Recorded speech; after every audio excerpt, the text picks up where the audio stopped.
Hey there, I'm Sophia Hernandez, and today we are speaking to two trailblazers who happen to be incredible women in their own right, but together they are pretty amazing. Today we are meeting in the spotlight, Hayley Ennis and Veronica Alvarez.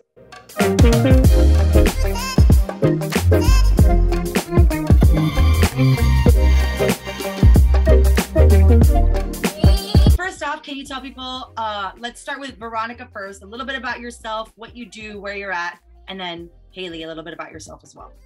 All right, I'm Veronica Alvarez. I was born in Miami, born and raised. I probably would be called a trailblazer on my baseball side of things, but I currently coach for the women's national team. I'm the head coach for USA Baseball's women's national team, and I coach spring training with the Oakland A's. I've been doing that. This will be my third year doing so. I was a player on the women's national team from 2008 to 2015. And then on the side, I'm a firefighter paramedic. And Hayley, a little bit about yourself. What do you do?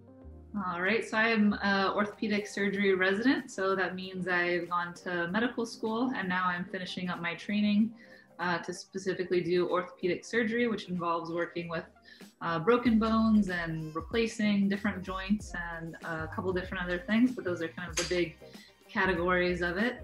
And I am finishing 5 years of residency, which is the training that you need to become an orthopedic surgeon. And then I'll do 1 additional year to specifically work on doing joint replacement, which involves replacing hips and knees. So pretty, if people can't already tell, just by the description of both of those, some pretty heavy duty stuff career-wise from the both of you. Hayley, for you, did you always know that, like, first of all, that you ever wanted to be a doctor, if you ever wanted to be a surgeon? Like, how did you know that the medical field was where you wanted to have your career be?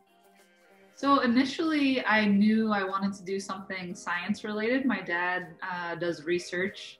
And so I always kind of equated when I was growing up, like, oh, I love science, I love math, I like these sort of things. And I see my dad who likes those things and he's super happy in his job.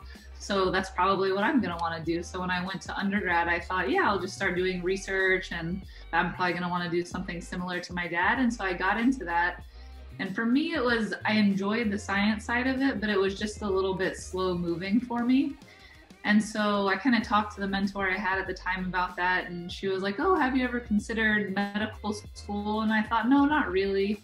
I don't really know anyone who's a doctor, but it's not something that particularly, interested me. And then my family always made fun of me because for the longest time in my life, even when I would get a shot or my blood taken, I would feel queasy, like I was going to pass out or something like that. So I just thought there's no way I could do anything in the medical field. But I had a really great mentor who was like, oh, you should really consider this, and see what it's like. So I started kind of pursuing those avenues, and I discovered I really loved it. I started working, the first thing I did actually was working in hospice. So people who are towards the end of their life and helping to give them care. And I really loved that. I loved kind of just the interaction with people. And I thought, maybe this will be something that's good. And then once I started to look into it more, I was thinking like, oh, I really like how I can do the science kind of side of it and also have things be more relatable to people on a regular basis and just kind of really enjoy those side of things. And it's also, it's more kind of quicker pace and things are moving faster than the research world. So then that's when I looked into going to medical school. And when I started medical school, I wasn't really sure what area of medicine I would want to be in. I think that's the nice thing in medicine is you can really kind of pick so many different areas and all the jobs look really, really different. And just kind of through the process, I realized that I really like surgery. I like doing things with my hands. I like very manual, kind of instant sort of, you see a problem, you fix it, and then the person feels like a lot better very suddenly. That's like, there's nothing more satisfying than being able to help somebody like that. And so kind of all of those things brought me to orthopedic surgery. And then specifically the area that I want to be in just really helps people continue with their active lifestyles. And I think that's a really kind of fun, satisfying thing to do. And it incorporates science and then also just kind of cutting edge technology and kind of all the fun things together. So that's how I got there. And for you, were you always, like, I always feel like there's this misconception with friends of mine that are either starting in their medical school journey, right? That like they either were really, really good in school or like really, really avid learners and loved, were just kind of almost like book nerds. Did school kind of come easily to you? Or like, did you feel like when you got into it, it was completely different than maybe those misconceptions that you had previously? I think I think the biggest thing that is really useful for anyone pursuing medicine or trying to go to medical school is just ability to be organized and diligent. And I think there's nothing that I ever encountered that felt particularly like a concept that was hard to grasp or anything like that. But I think just the main qualities that make people in that area successful is just being very organized and being very diligent towards your work. Obviously, it helps to have some of those things come easy, but I think that those were really the main things. And people are always like, oh, you have to have this and that, and you do have to have good scores, and it is really competitive. But I think being organized and diligent will kind of get you to the same place pretty easily as well. And Vero, let's switch over to you. So for people who don't know, obviously, as you mentioned, you have had a long career in the baseball world and the softball world. Can you tell people a little bit, was it kind of a love at first sight? Where did your love for softball and baseball really come from? It really feels like it was born in me to love the game. I wanted to play since I was little. I always give my parents credit for allowing me to do so. I mean, I think you're familiar with the culture, but the culture we grew up in wasn't one that really allowed young Hispanic girls to do these things that weren't socially, linked to our gender, So I really give them credit for allowing me to go out and play baseball, and then I switched eventually to softball. But if they hadn't have allowed me to do so at that time, then I wouldn't be where I am right now. So I really think it was born in me. And then through the years, I've learned that, my grandparents met at a baseball game. My grandfather was a baseball player, and he met my grandmother there. That. So there is some family history within the game, and obviously the Cuban culture loves baseball. But it was definitely born in there. And you always say too, like, obviously the podcast people cannot hear or see your pearls, but you always say that, like, you could definitely hold your own on the field, but like you're still rocking your girly girl side as well. What has it been like for you just kind of working up the ranks in obviously a more male dominated field and succeeding in that? I mean, it's been fun. It's been a fun adventure. I've met a lot of great people, great men, great women along the way. Definitely because I love it so much. I'm very passionate about the game. It doesn't feel like it's difficult. It doesn't feel like it's hard to fit in. I really feel at home on a field. So once I'm around the guys and they see that, and they see that I know the game, I love the game, and I'm just there to contribute in whatever way possible, then they accept me with open arms, which is really nice to have that, relationship with them. But yeah, it's been fun. Obviously there are roadblocks along the way, as a player, as a woman in the game, but my advice is always to kind of just put your head down, know what you're doing, put in your own work on your own time, so that when it's time to show off what it comes naturally to you, you're confident about it, and then everyone's gonna respond accordingly. On the side, we've talked, and you're like, the skill sets that you've learned in the softball and baseball world have really translated to your work as a paramedic as well. Definitely. So I don't even know if it's a backseat. I sometimes say that I'm a firefighter on the side, because I feel like my baseball is amped up since I went from being a player to a coach. I've gotten so many opportunities, and I try to say yes to all of them, which is possible because of my work schedule, that I'm able to trade days and then kind of go all into the coaching side. So I've had a lot of traveling and experiences, which, as Hayley would know, like I'm always trying to coordinate our schedules so that we could do all of these things. When I came into firefighting as a older person, I was 31 when I became a firefighter, and I was a catcher in softball and in baseball. And my role as a catcher, I think, really helped me be a good, intro firefighter.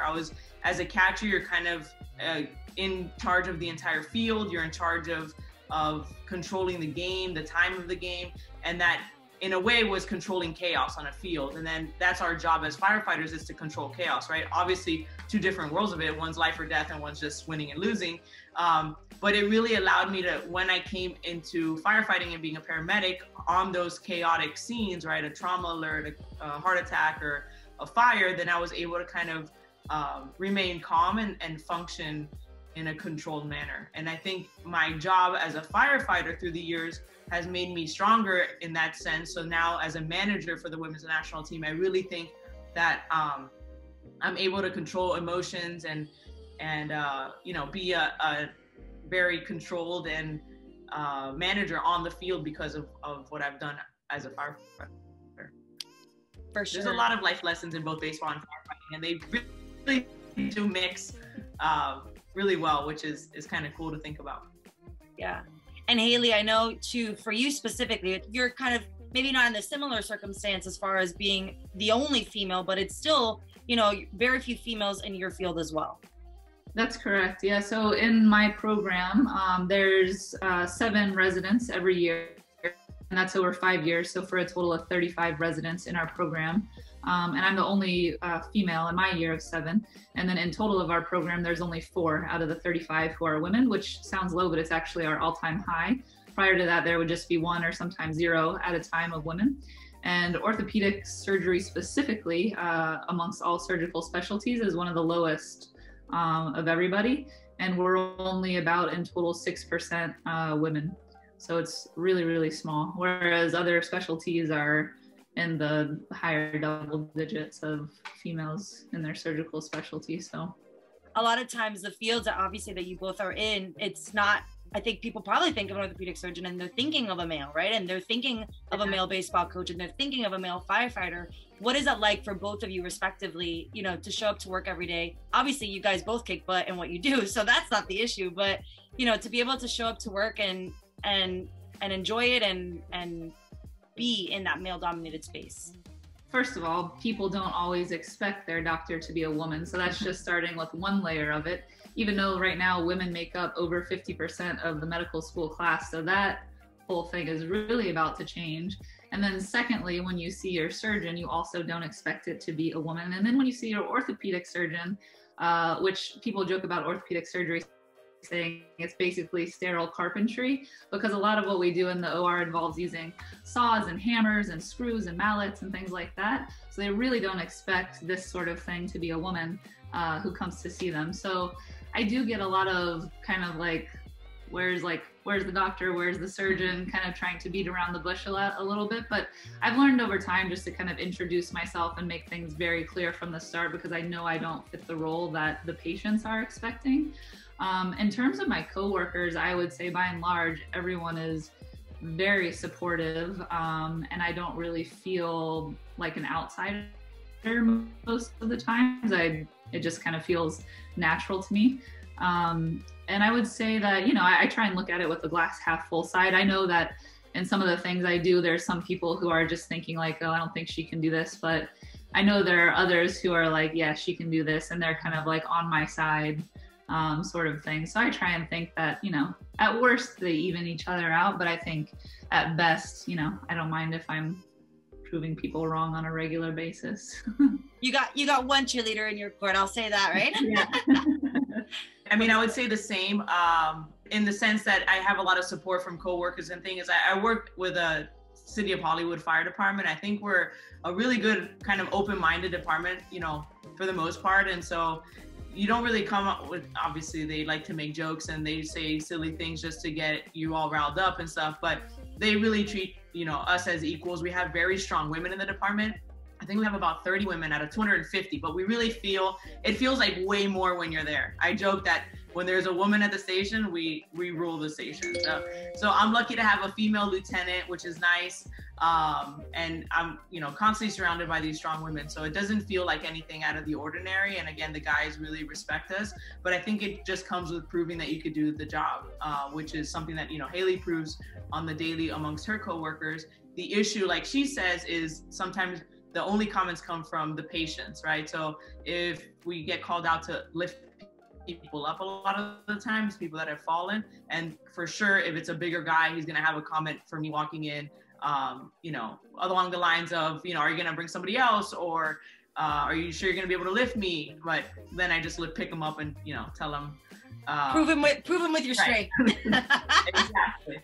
I once told some old man, I told him, judge me by my ability, not my gender. So, and then I picked him up off the ground. But it's all technique and obviously, you know, strength too. But usually the comments come from the peanut gallery of patients and stuff. But it's not enough to let, you know, bother you or affect your day, because, you know, you're capable of the job. So it doesn't really matter.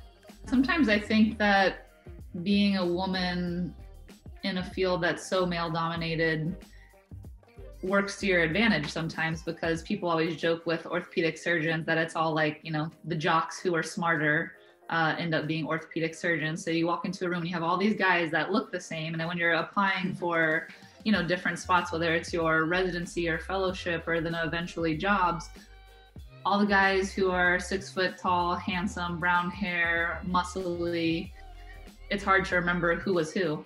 But when you walk in and you're the only woman, you immediately stand apart and they remember you and they know right away whether they liked you or whether they didn't. And so in that way, I think it can be like a pro to, you know, kind of have that side of you be different. And then in other things, I think it's women approach things differently. So there's several times I've been in the operating room where someone is just wailing on something or trying the same sort of repeated force to do something. And I feel like most women's like approach to that is like to step back and look at it and think about what's going on wrong here, not necessarily trying like more and more force sort of thing. So I think there's a lot of advantages. Relating that to baseball and similar concept, you know, what women bring to the table, because a lot of the times, you know, right now, a lot of women are coaching on field in baseball at the professional level, or more so than before. And, you know, the comments or the negative comments, you know, what do we know about the game? But like she said, we approach things differently. And so because we didn't have that natural strength that a lot of the guys have, you know, almost feels like from birth, we have to be a little bit more technically sound. So the way I approach teaching, and I'm a little bit more particular and have really refine their movements by centimeters, inches, to cut down on milliseconds, because those things make a difference, where in the past maybe they've just gotten away with it just because they do it good enough. So yeah, definitely works to our advantage. And I think too, a lot of times, like in hearing both of you speak, right, you've developed this sense of self-awareness and also confidence in not only yourself, but your ability to perform. And I think it's a very hard thing to be taught. I think probably both of you just naturally characteristically are like that. But for people who struggle with that, you know, that maybe are wanting to be an orthopedic surgeon and know that they're probably going to be one of the very few women in the room, you know, and maybe that's what's holding them back. What's kind of advice for people who are looking to probably follow in your footsteps, but maybe you don't have that self-assurance that you both portray because of the years that you've been in there and because of just developed self-awareness? I think the main thing that I always, because everyone talks about the kind of imposter syndrome, like you look around and you think, maybe I'm not good enough to be here. And I think women struggle with that a lot, especially when you look around and nobody looks like you. And I struggle with that just even if the other people around me are women. I'm always kind of thinking like, man, am I good enough to do this? And I think everyone thinks that way. And I think it's a good thing because you're being critical of yourself and kind of sizing things up and seeing where you can do things better and being realistic and honest with yourself.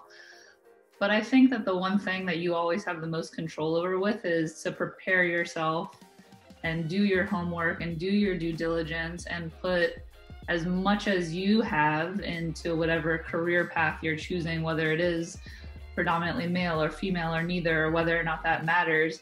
And then just have the confidence to know that you're giving it the best you have, and there's really nothing else to be left on the table. And there's always going to be someone who's going to, you know, say something about it, or someone who's going to maybe make you feel like you don't deserve to be there, you're not worth it. But as long as you know that within yourself, then you just kind of get used to that and keep doing your thing. Yeah, I think it's important to remember that you don't need to know everything, right? Men don't know everything.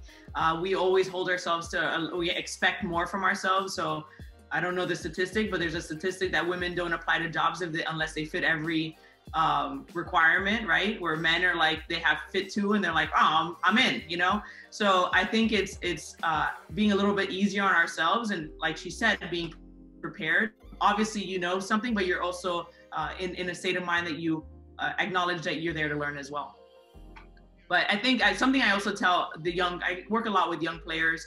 I work a lot with MLB in their girls baseball camps and stuff. And we host mental skills groups and on top of the skills of baseball. But one of the things I tell them is, a lot of them have heard all of the things that are negative about, people hating on them for being in a boy-dominated sport or male-dominated sport. So they've heard it all, and they're pretty resilient. But something I try to tell them is there's somebody in your corner, right? Whether it's your mom, your grandma, your brother, your friend, somebody there is positive and giving you some sort of positive statement. So keep that in your back pocket, and anytime you're thinking something negative, remember that person, right? I always say it, and my dad tells me all the time, you're the best, right? He always says, I do something, I do the most minimal thing. I tie my shoe right. And he's like, you're the best, right? And, I have that in my back pocket, and I have obviously both of my parents' support, but anytime that it's necessary, my dad says I'm the best. I must be pretty good, at least so far. So any positive statement that you've heard in your life, keep it back there and use it whenever you need it. And what's that like for you? Because you touched upon it, and I had meant to ask you previously, being a mentor for so many female women who are figuring themselves out and figuring their lives out and what they really want to do. And obviously they have this love for the game. For you to be put into that role as that leadership position, what has that been like for you, having done so much and having broken so many barriers to be able to kind of teach what you've learned and what you've developed to younger women as well? Well, it's probably my favorite part. So my first year at spring training, they sent us a book before showing up, which I wasn't expecting. And you had to read the book and you had to do a project on it. And part of the project was pretty much coming up with your why, which I think is very important to know if you're doing anything kind of big in a career or otherwise. You're kind of seeking out a goal, but my why is to show little girls and women that they're capable of pretty much anything, and there's a spot for them within the game of baseball or any game that seems to be male dominated, right? That they don't think there's a spot for them. So working with the younger generation is one of my favorite, because I wish I knew then what I know now, and so I try to be that person for them. I wish I had people in these positions and social media where they have access to us. I try to tell them, you have access to the women's national team. You have access to all these coaches that we tell them this repeatedly. They have our email addresses, our Instagrams, or whatever, our phone numbers. Seek us out and ask for advice, because that's what we would love to be able to do. We wish we had somebody like this when we were younger. So we're all in to be that kind of person for them. So the camps of MLB have been really great for that. There's one specifically that's only women coaching. It's former or current USA Baseball women's players. And so it's a really good vibe amongst the women, but the girls get to see that and have access to us, like I said. So it's really been good. I love it. And now to the juicy stuff. I want to know the story of how both Hayley and Veronica met. That's what we want to know. Tell the people how you guys met. Because I don't even think I know this story. Actually, I don't even think I know it. Start? So I need to know. Give me the tea. Well, it's very talking about strong women. It's where you might expect strong women to meet. Was it at the gym? At CrossFit. Yeah, it was at the gym. We met at CrossFit. Yeah, I was in medical school and I heard about CrossFit, and I played basketball in the past, and I wanted to stay in shape, but with a medical school schedule, it's extremely hard to do. And after long days, it's hard to just put yourself on a treadmill or do something kind of self-motivated. And so I heard about CrossFit and I was like, oh, I'll go try this. And it sounds competitive and fun. I just show up, someone yells at me and tells me what to do. And that's yeah, that's my jam. And you're next to me, I'm competing against you and I'm gonna beat you. That's my kind of style. So I was like, oh, this sounds great. So I go to CrossFit, and yeah, we just kind of met through mutual friends that we worked out with there, and yeah, the rest is history. The rest is history. So for those that don't know, Hayley and Veronica, they are engaged, and they're going to be moving to Colorado in the summer. So pretty exciting stuff. Obviously, you guys have both very busy, both very hectic schedules. How do you guys, what are your schedules? How do you guys make that work time-wise? I work every third day. So I have one day on for 24 hours, and then I'm off for 24. That's just firefighting, paramedic. And then when you throw in baseball to the mix, that's when it complicates things. But the women's national team usually meets for about 4 weeks. So I would then and then on top of it, spring trainings for about 3 to 4 weeks. So I have to accumulate days or work extra days in order to fill those days up. So my schedule wouldn't just be 24 hours. Sometimes I work 48-hour shifts on top of it. So we try to coordinate as much as possible because her schedule is crazy. It's gotten better. You know, obviously she's a 5th-year resident, but at the beginning. Yeah, in the beginning it was hard because my schedule can involve anywhere from showing up at the hospital 3 a.m. to staying there till who knows when at night. Veronica used to call me the plumber because she had no idea when I was going to come home, and I didn't know either. Yeah, she was going to be home through the hours of 1 to 8. Like, yeah, who knew? At any time. And then, you know, sometimes I'm on call, and so who knows if something happens and I end up staying at the hospital or going back to the hospital or getting up in the middle of the night and going to the hospital. So that just all kind of fluctuates. And the way it works for us is about every 7 to 8 weeks we switch what rotations we're on. So we rotate through everything, which is like hand, spine, trauma, joint replacement, sports, pediatrics. So it just kind of changes, depends on what type of schedule each of those sort of services has to offer. So yeah, so it'd be all over the place. It's definitely been a logistical journey in our relationship. Just trying to, you know, find the days off that she was off, I would try to get off. I'm not good at working last minute swaps because of that. I pretty much have our schedule planned for the next couple of months, you know. So our days off are together, we really value, obviously, as I know a lot of people do, but weekends, I work some weekends, so that was difficult because that's usually when she was off, but we've been able to manage and make it the best of the days that we've had off. Yeah, and sometimes I work weekends and then occasionally I'll be off on a weekday, and so will she. So that's kind of a nice thing that our schedules, you know, most jobs you wouldn't be off on a weekday for both people, which is kind of fun. So everyone in Miami is, well, always, but it seems like a lot of people are at work and we just get to go kind of do our own thing and not have yeah. People although it always feels like people in Miami don't work. When we're off on those days, I'm like, what are all these people doing? Yeah. Maybe I chose the wrong job. Maybe they're all firefighters and they just all happen to be off at the same time. Yeah. Or maybe they're like me and they're journalists and they just, you know, because my weekdays are off, and I learned that the hard way because I was like, wow, like you think everybody only has Saturday, Sunday, and then you're like, look at all these people that are out during the week. Look at that, you know? I know, it's kind of nice. Yep. I like off weekdays. Yeah, it's definitely been, you know, a logistics thing, but it's been good. We really love, you know, making the best of our days off. So, and luckily we've lived in Miami and we have all this access to this, you know, wonderful weather and the ocean, which has been wonderful, and the Keys and everything. So, though difficult, still good. And another thing too, you know, obviously not just the scheduling, but you both work very intense jobs, like that they require a lot of you, and you both pour your heart and your soul into what you do because you love what you do. As far as that, like supporting one another in each other's craft, when Veronica's off for 4 weeks doing training and when Hayley's basically living at the hospital, you know, how do you guys make that work? Yeah, it's hard. I think just good communication. We do the best that we can to kind of plan everything out and keep it all in perspective. So I know that, okay, she's gone for 4 weeks, but then I know when she gets back, we have this to look forward to and that to look forward to. And that weekend, we're both going to be off and we're going to go to the Keys and have a great time. So I think it's just kind of keeping it all in perspective and seeing where the light's at the end of each kind of little tunnel is and looking forward to those things. And then, kind of make it work.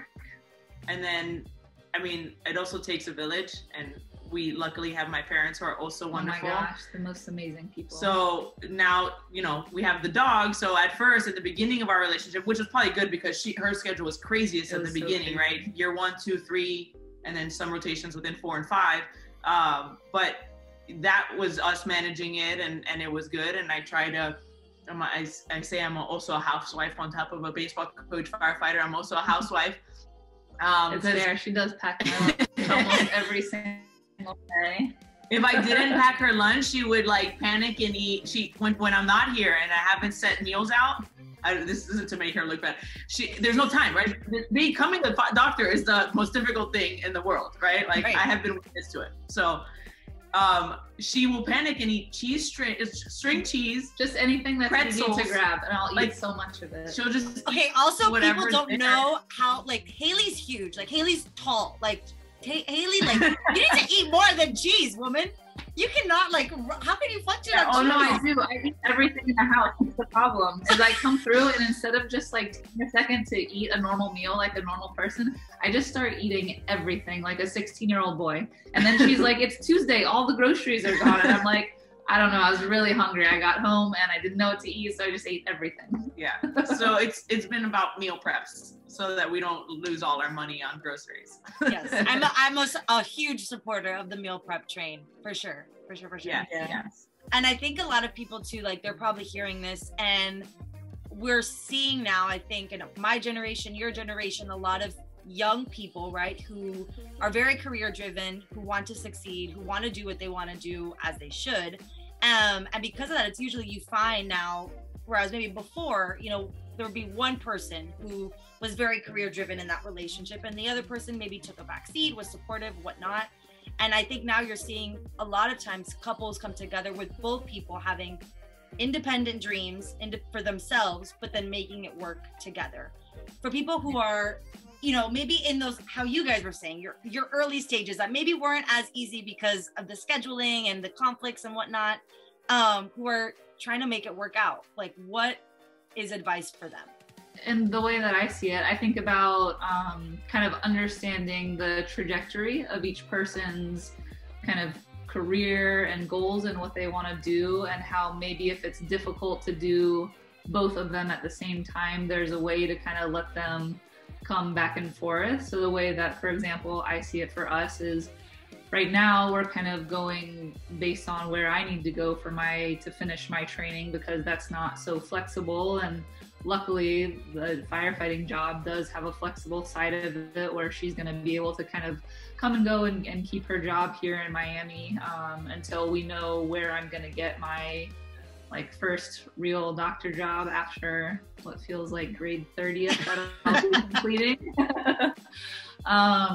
And then so once we are set down somewhere and, you know, I've got my career kind of moving, then I'll be happy to support her in whatever way that she wants to do, whether that's, you know, helping financially to make her be able to fly places and do stuff for baseball and things like that, and, you know, take care of our little furry puppy and be the one to hold down the home fort while she does other things. And I think it'll be really nice to support her in all of that and give back to all the support that she's given me, while not only she's pursued her own things in her own career, but hasn't maybe gone as far in those things as she easily could, because we're kind of dealing with my trajectory a lot right now. And then I just think the best advice you could realize is to kind of see where you can give and take in the relationship at different times and what makes the most sense, and just be honest about that with each other. And understanding that, I mean, we talk about it, both parties need to fulfilled in their lives and stuff like that. And I think it's important for both people to know that. But understanding the track and the difficulty of each other's, you know, careers or their paths. So I think, you know, I just mentioned how difficult it is to be a doctor. It is one of the most difficult things ever. You know, we joke that it's not just given to you, right? She comes home from a long day and she continues studying, and it doesn't stop. And I don't think it will stop for a long time, as far as their growth process and how they're always learning, which is wonderful, obviously, and you want that from your doctors and your surgeons, but it's definitely not something that comes easy. So I really, you know, obviously admire her for her strength and hard work and dedication to the field, and respect it. And that's why I'm willing to help in whatever way possible. And I think a lot of times too, you both brought up a good point. Like, I think a lot of people maybe in my generation, right, they're thinking they have this goal, right? They have this job that they think they want to do, this career, and they think like, once I get there, that's it. And like in Vero's case, for example, you were on this softball track, and then you kind of, you know, changed course a little bit to maybe something and took up firefighting, which maybe wasn't something that you either ever considered when you were younger, and it just kind of flowed into your life. Like, I think that whole that you think you got to have it all figured out all at one time, and life kind of just ebbs and flows in its own way. Could you guys touch a little bit upon that? Because I think that is kind of really the stage where you're at and where you're going to continue going now, you know, with this new move and just where life has taken you really within the past 2 years. Yeah, definitely. I think that's super important to tell younger generations too, is that even if you have this goal, right, this ultimate goal, and the path that it takes to get there is not an easy one, and right, it's not just like being overwhelmed by this ultimate goal. It's the path, you know, setting out what you need to do to accomplish it, but that it's not always going to end up there, and that's okay, right? I think we dismiss it now as older people, as adults, and that oh, it's okay, it'll be fine, right? But when you're going through it, it feels like the end of the world, right? When you're in high school and you don't get into the college you want, or you didn't make a team, or you know, whatever the case may be, it does feel like the end of the world. So it's just remind them that our paths will take us in some crazy directions, and it's about growth throughout your life, and things change, and it's okay, right? And we adjust the sails, as we say. If something doesn't go the way we were expecting, we adjust our sails and we go with it, and we figure it out as we go. That's something that I am almost kind of learning and struggling with more in like a delayed fashion, because when you pursue a medicine career, you do get kind of set on this track. And I kind of hopped off in some places, and I think it's good for people to know that they can, like, you don't have to have just done your straight up 4 years of undergrad and then you hop into medical school and then to the next. I had little breaks that I took that in retrospect, I'm so glad that I took. They do make me a little bit older than some of the people who are in my current class, but if I could go back, I would probably take a little bit of extra time just to have enjoyed the journey. And I think when you're in undergrad and things like that, you don't realize that you don't get a Christmas break every year that's like months long. That's kind of an insane thing, and that's an amazing thing to get to enjoy. And so once you start yourself on this track, at some point it does start to feel like it gets locked, but there are little points where you can jump off. So for example, I added a little bit of time to my undergrad career because I really wanted to study abroad, and I went to South Africa and traveled all over Africa, and that was the most wonderful Oh my God, amazing. thing. And now that I look back, I just think, oh my God, I will not have a time for such a massive trip like that ever again, or not until like, you know, a while. So there's things like that, and kind of diversifying yourself. I think some of the things that can be scary about medical school is you're there with all these people who are incredibly smart. They're good test takers. They're good at doing all these things. But there's plenty of people there who are just robots.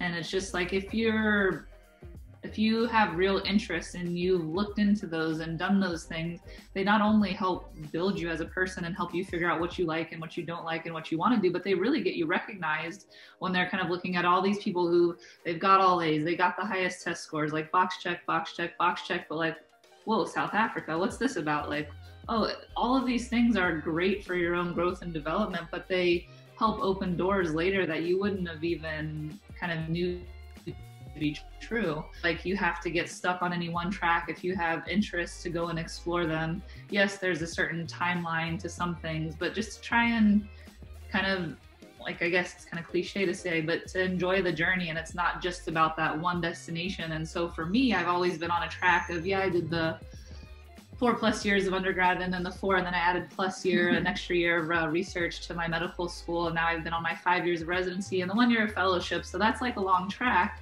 But now for me, it's like, oh my gosh, I have all these like decisions I need to make. What type of practice do I want to be in? Do I want that to be in private or academic or employed? And it's just like, my mind is kind of going to explode because I'm not used to all these different nuanced possibilities that I could be doing. And so I think it's just kind of an exciting thing to think about. It can be scary, but I think just kind of follow your interests and what you enjoy, and enjoy the journey too. I was just saying, Hayley does a really good job of it. So she's in a demanding, obviously, field, but she came to Miami for the lifestyle of it too, knowing that she was going to have limited time away from work. So when she was away and did have some free time, she wanted to be in an environment that she enjoyed, doing things in. So I think she does that. That was one decision at the time when she chose medical schools, but that's something that I think is part of what she was saying as far as enjoying the journey.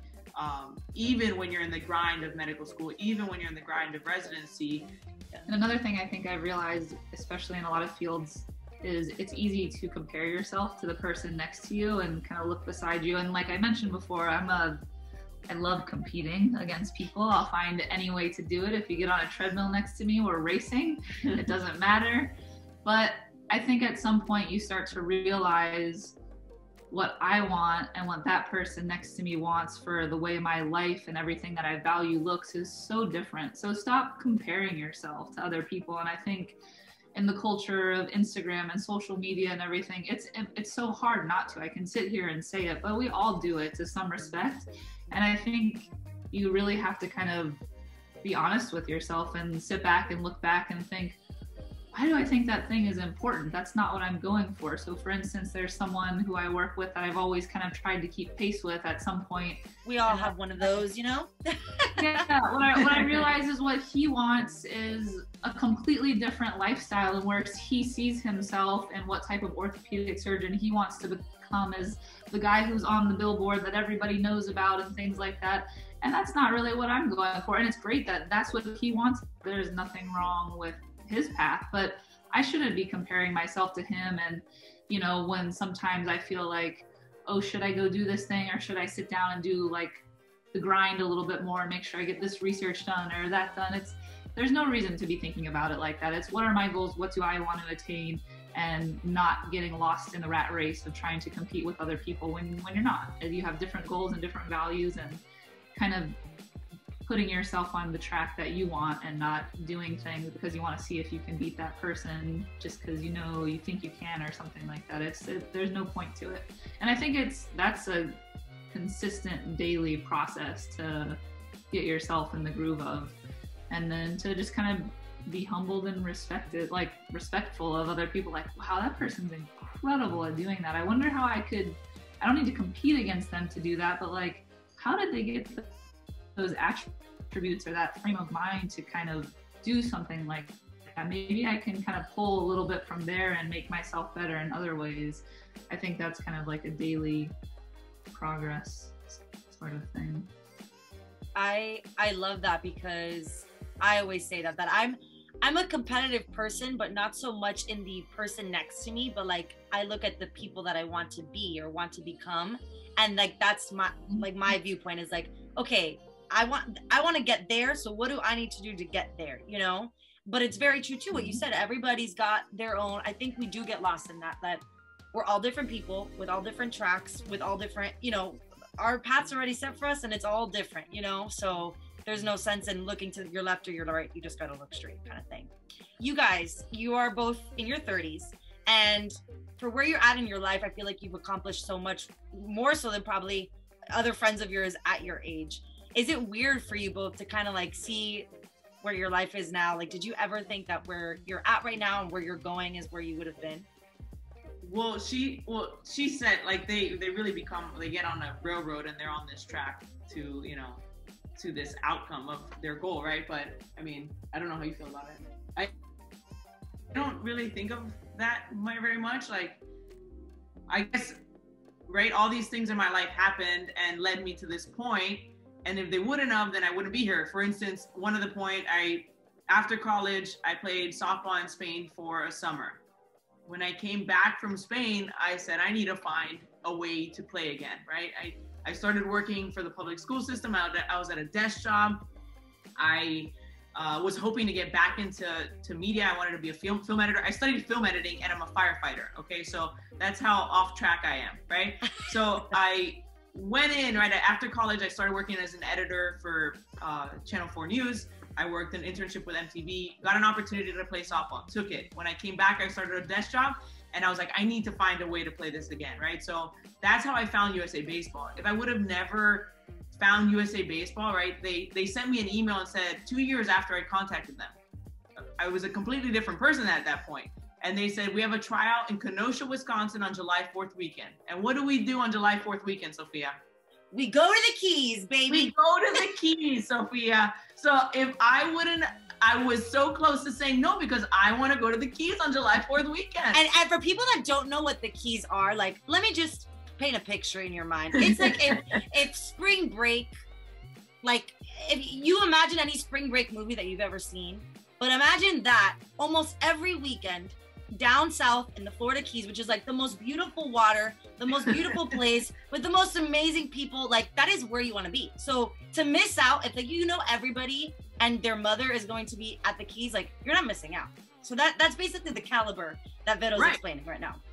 Yes. So they're like July 4th. I hadn't played in 2 years. I'd been playing slow pitch softball. I'd been, you know, into running and things like that. But I was like, miss July 4th weekend. But I was like, you know what? If anything, it's going to be like a league of their own. And I'm going to be like on a tryout. And I just imagine the scene of the movie where they're all in the outfield warming up. So I told my parents, and my parents went with me to Kenosha, Wisconsin on July 4th weekend. And that's where I tried out for USA Baseball. And that's how I made the team. And then that's how I am the manager today. Like I would have just missed it for a weekend in the Keys. Like you got to just seize every opportunity.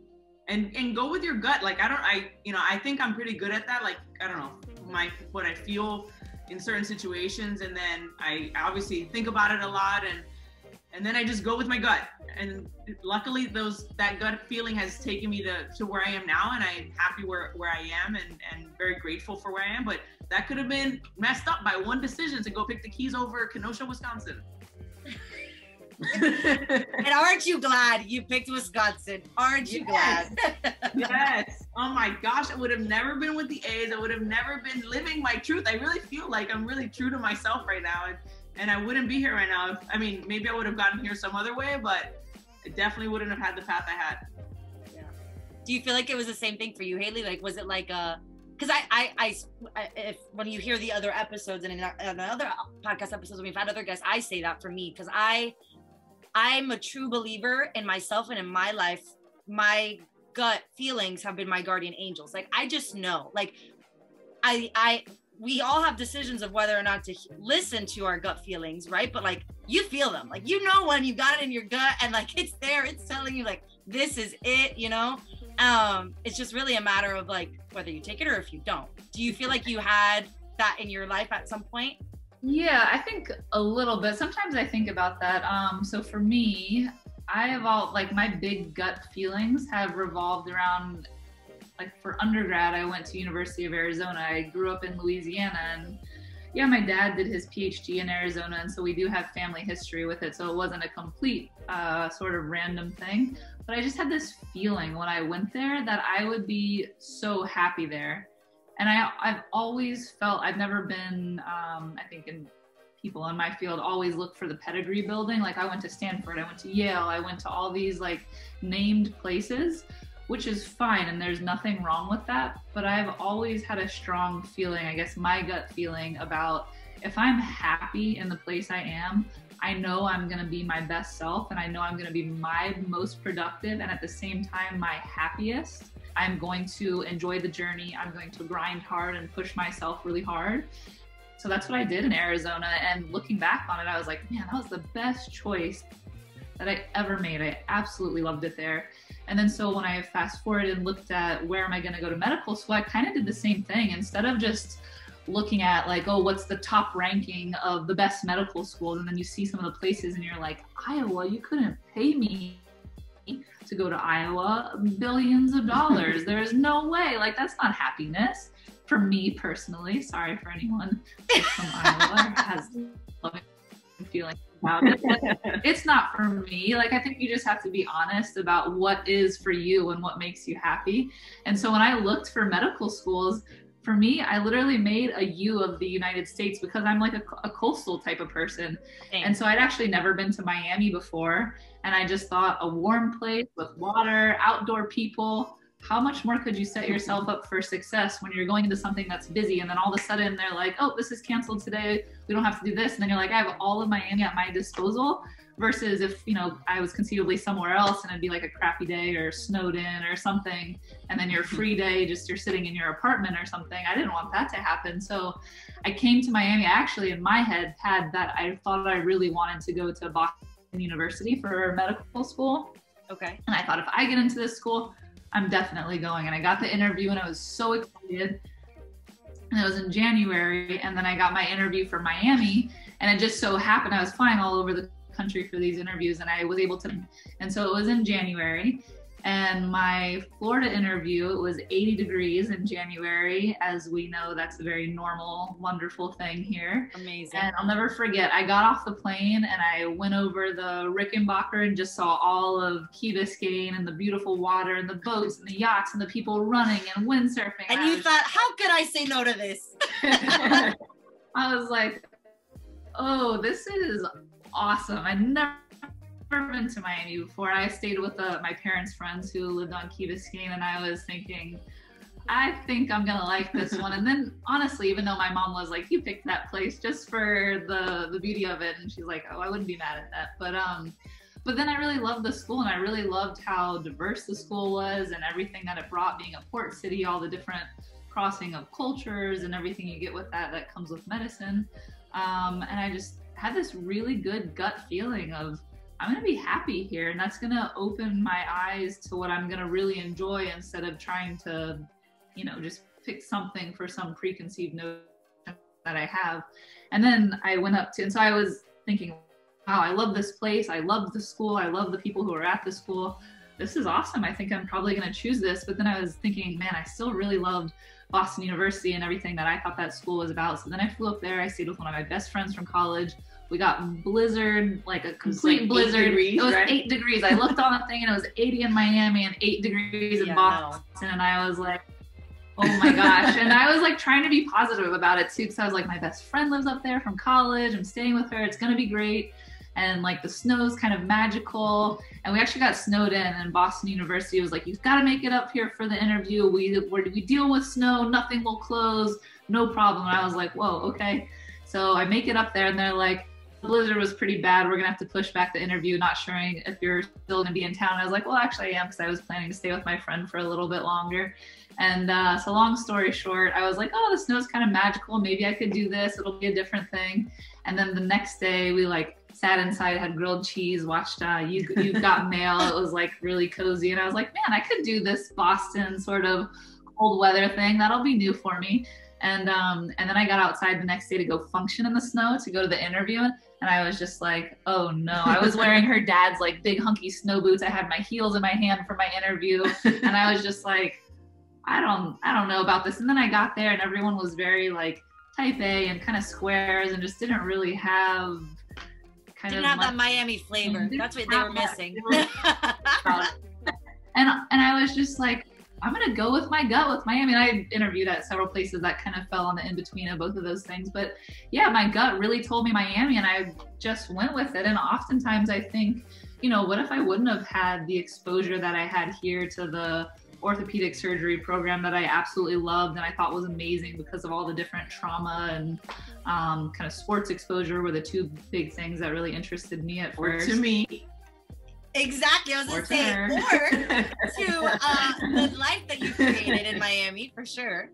Yeah, but I just think, because sometimes the place that you end up being really sets you up for the exposure that you get and what you ultimately do.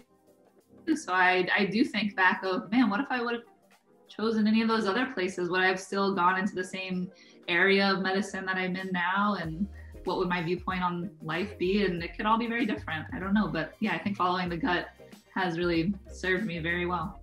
And with that, I want to say thank you to you both for joining me here on the spotlight. It has been a pleasure to speak to you guys. And if you guys want to get more information from both Vero and Hayley, we will put their contact information below.